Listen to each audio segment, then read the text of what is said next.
مورخین نے لکھا ہے کہ شہاب الدین غوری غورستان کے اندر خواب دیکھتا تھا، اور اس کو کوئی کہتا ہے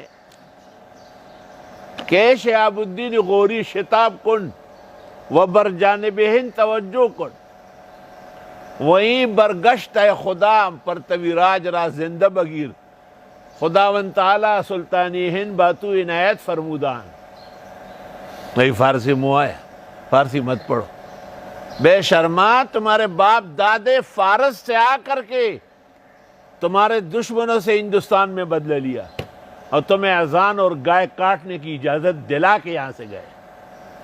یہ ہمارے فارسی کے اکابر تھے، ہمارے محسن تھے۔ شہاب الدین نے علماء کو طلب کیا، علماء نے کہا ہندوستان میں شاید کچھ ظلم ہو رہا ہے، ایک وفد تجویز کر دیا گیا۔ وہ وفد آیا اور ہندوستان کے حالات دیکھ کر واپس گیا، اور بادشاہ سلامت غورستان کے بادشاہ شہاب الدین کو کہا کہ کسی نے اذان دی اس کی زبان کاٹتے ہیں، کسی نے گائے کاٹی اس کے سارے خاندان کو کاٹتے ہیں۔ شہاب الدین کا ایمان اور اس کا اسلامی جذبہ جوش میں آیا، علماء سے کہا فتویٰ دے دو مجھے فوراً۔ ہندوستان پر علماء نے کہا فتویٰ ہے، ہم ساتھ ہیں۔ شہاب الدین غوری آیا اور پرتوی راجہ سے نارائن کے میدان میں گھمسان کی رن ہوئی۔ اسباب کی قلت کی وجہ سے اور حالات کے ناموزون ہونے کی وجہ سے شہاب الدین غوری کو شکست ہوئی، وہ بما فوج کے واپس چلا گیا۔ پشاور سے اوپر جنگل کے اندر مغرب کی اذان ہو رہی ہے۔ شہاب الدین نے اپنے فوج کو کہا کوئی اذان ہو رہی ہے، چلے دیکھا تو ایک ملنگ بادشاہ نے مغرب کی اذان دی۔ شہاب الدین سے کہا وضو ہے؟ کہا بالکل۔ کہا نماز پڑھتے۔ نماز پڑھنے کے بعد شہاب الدین سے کہا کہ ابھی مغرب سے پہلے میں نے شکار کیا ہے، بس اس کو تھوڑا سا آگ پہ سینکتا ہوں اور پھر انشاءاللہ کھائیں گے اسے۔ کون ہو؟ کہاں سے آئے ہو؟ کہا میں غورستان کا بادشاہ ہوں، ہندوستان کے مسلمانوں کا بدلہ لینے کے لیے آیا تھا۔ کہا پھر؟ کہا کچھ کمی کی وجہ سے شکست ہو گئی، 3 سال بعد دوبارہ آؤں گا اور انتقام لوں گا۔ اس نے کہا اللہ تو سن رہا ہے، اس کا ساتھ دے۔ 3 سال بعد شہاب الدین غوری دوبارہ آیا، اور اب کے جو پرتوی راج سے مقابلہ ہوا تو وہ زندہ پکڑا گیا، اور اس کی فوج تس نس ہوئی، اور شہاب الدین کو فتح مبین نصیب ہوا۔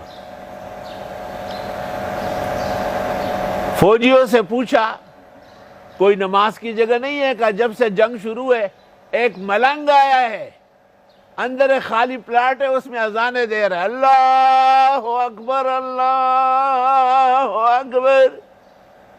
شہاب الدین نے کہا چلو اندر۔ ملنگ بادشاہ نے ان کو دیکھا اور مسلح پہ کڑے ہو گئے، اذان تو ہو چکی تھی۔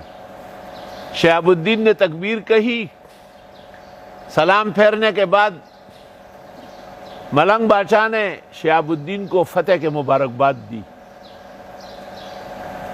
اور شہاب الدین نے جو غور کیا یہ وہی ملنگ بادشاہ ہے جو پشاور کے اوپر جنگل میں ملا تھا، اور ملنگ بادشاہ کے کپڑوں پر خون کے قطرے پڑے ہوئے ہیں، گویا بالفعل جہاد میں شریک ہے۔ اور اس بزرگ اور ملنگ کا نام ہے سلطان الہند اور ولی الہند، خواجہ خواجگاں معین الہند معین الدین چشتی رحمت اللہ علیہ۔ کہتے ہیں یہ پیروں کو نہیں مانتا، وہ پیروں کو مانتا ہوں، شاپ کیپروں کو نہیں مانتا ہوں۔ پیروں کو مانتا ہوں، التجار ہم الفجار کو نہیں مان رہا ہوں۔ پیر ہے، پیر ہے، کون سے پیر ہے تو؟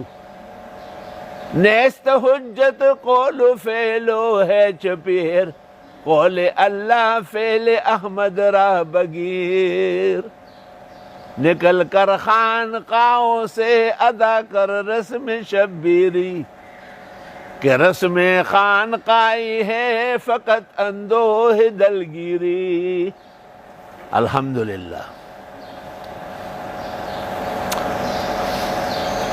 شہاب الدین نے حضرت صاحب سے کہا کہ دلی کا کیا کروں، دلی جب تک کنٹرول نہ ہو ہندوستان کنٹرول نہیں ہوگا۔ آپ نے کہا یہ میرا خلیفہ ہے قطب الدین ایبک، اس کو بادشاہ دلی بناؤ، پورے ہندوستان کے چپے چپے میں پتہ نہیں گرے گا، اللہ تعالیٰ آپ کی مدد کرے گا۔ علماء کہتے ہیں 42 سال قطب الدین ایبک دلی کا بادشاہ رہا اور ایک جگہ ظلم نہیں ہوا، نہ قتل ہوا، نہ حق، نہ چوری ڈکیتی ہو گئی۔ بزرگان دین یہ ہے جنہوں نے بادشاہان کو سیدھا کیا ہے اور ان کو چلنے دیا ہے۔